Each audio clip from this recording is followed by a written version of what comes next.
ঐতিহ্যবাহী ঐতিহ্যধন্য ব্রাহ্মণপাড়া উপজেলার প্রাণকেন্দ্রে অবস্থিত ৭১ মাল্টিমিডিয়া হাই স্কুলের সম্মানিত প্রধান শিক্ষক, আজকের অনুষ্ঠানের মধ্যমণি প্রধান অতিথি ব্রাহ্মণপাড়া ৭১ মাল্টিমিডিয়া হাই স্কুলের সম্মানিত ব্যবস্থাপনা পরিচালক জনাব মোহাম্মদ নাসির উদ্দিন স্যার, সম্মানিত শিক্ষক মহোদয়, শ্রদ্ধেয় অভিভাবক মহোদয়, অধ্যয়নরত ছাত্র ছাত্রীবৃন্দ এবং হিতাকাঙ্ক্ষীবৃন্দ, দীর্ঘ একটি বছর যে স্বপ্নকে আমরা লালন করেছিলাম ২০২৩ শিক্ষাবর্ষ ২০২৩ শিক্ষাবর্ষের রেজাল্ট আমাদের হাতে এসে পড়ছে।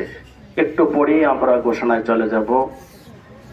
এই দুনিয়াতে আমি কিছুক্ষণ আগে আরেকটা প্রোগ্রামে কথা বলে আসছি, এই দুনিয়াতে বাস্তবে সুখী যদি কোনো মানুষকে বলা হয়, আমি মনে করি ওই অভিভাবক হচ্ছে সুখী যে অভিভাবক তার ছেলে মেয়ে দিয়ে সুখী।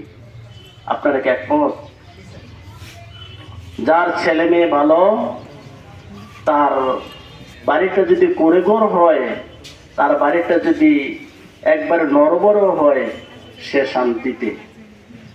আর বিশাল অট্টালিকা আছে, সন্তান মাদক সেবন করে অজ্ঞান হয়ে পড়ে আছে, মেয়ে অন্যের সাথে পরকীয়া করছে, ছেলে আজে বাজে কাজে জড়িত আছে, বাবা মার মনে কি শান্তি থাকে? কথা বলেন, শান্তি থাকে? কিন্তু শান্তি তো আমরা সবাই চাই। কোন পথে গেলে শান্তি আসবে, ওই শান্তির পথে আমাদেরকে যেতে